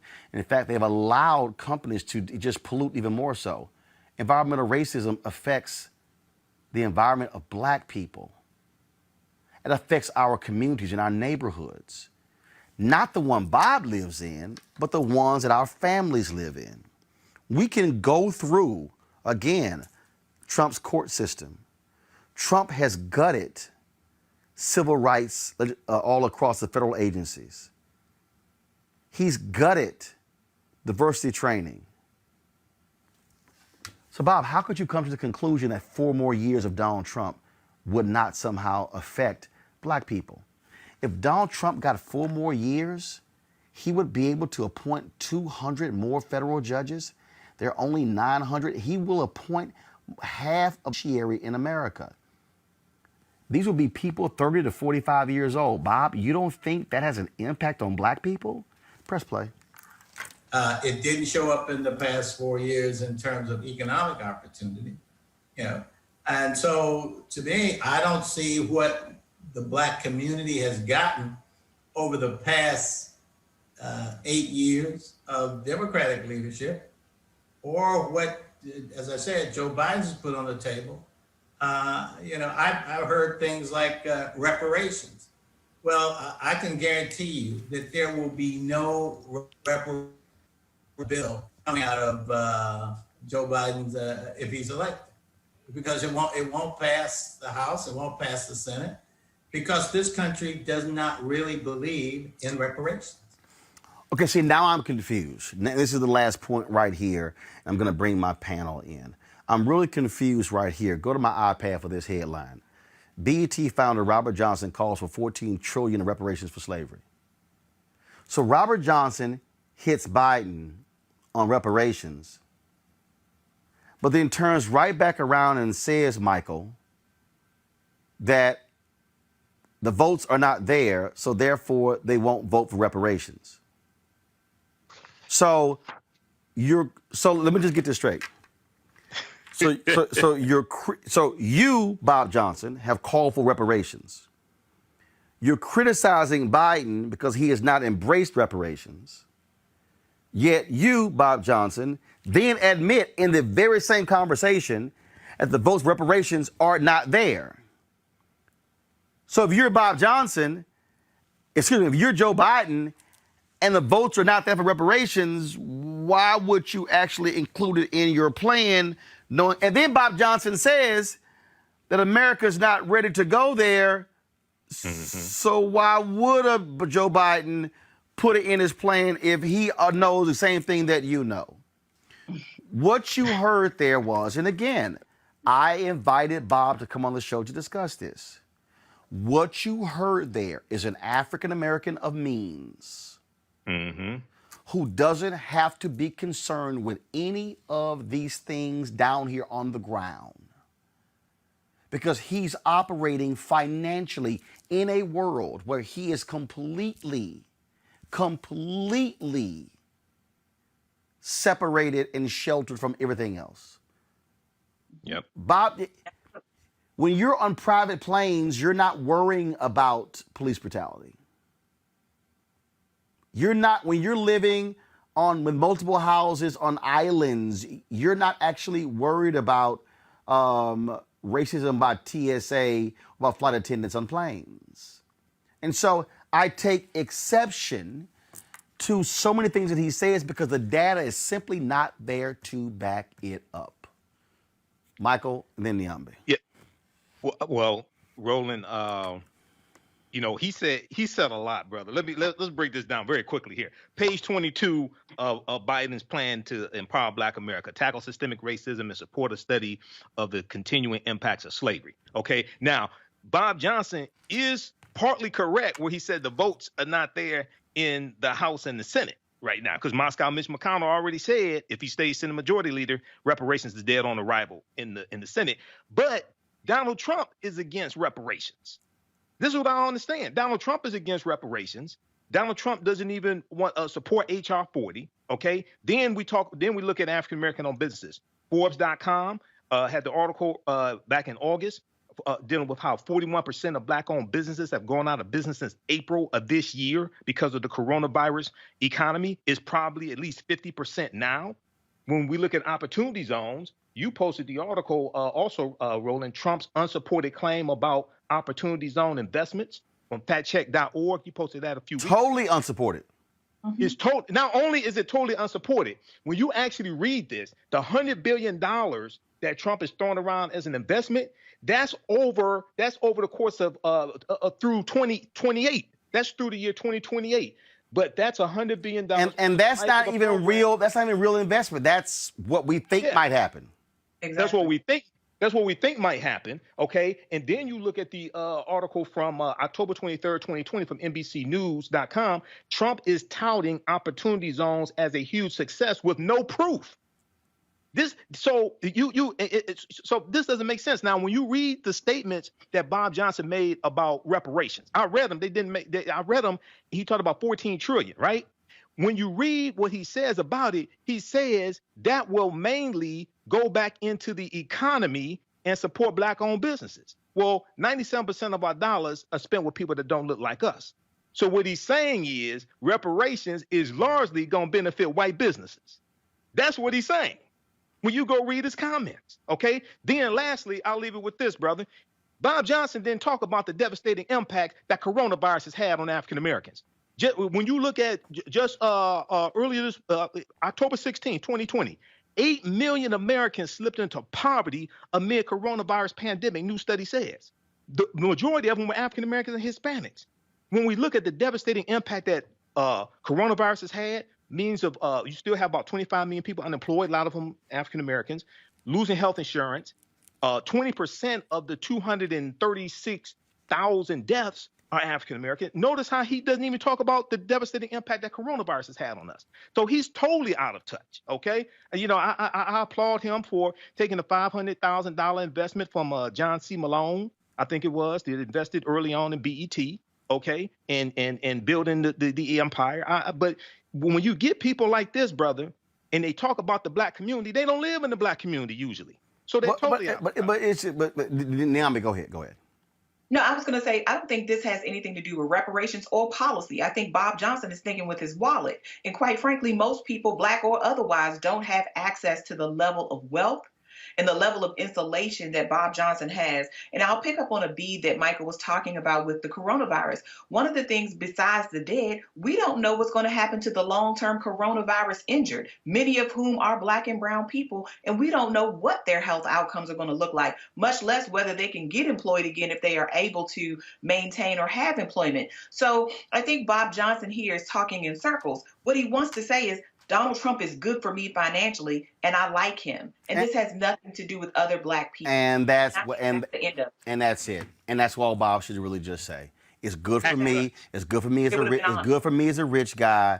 It really ain't about us. Folks, I certainly appreciate y'all being on the show. Rob had to go. Niambi, Michael, thank you so very much for joining us on Roland Martin Unfiltered. Folks, don't forget it. If you want to support what we do here, Roland Martin Unfiltered, breaking things down like this, please, because y'all see the CNBC anchor. She couldn't break any of that stuff I just laid out because she ain't know none of it.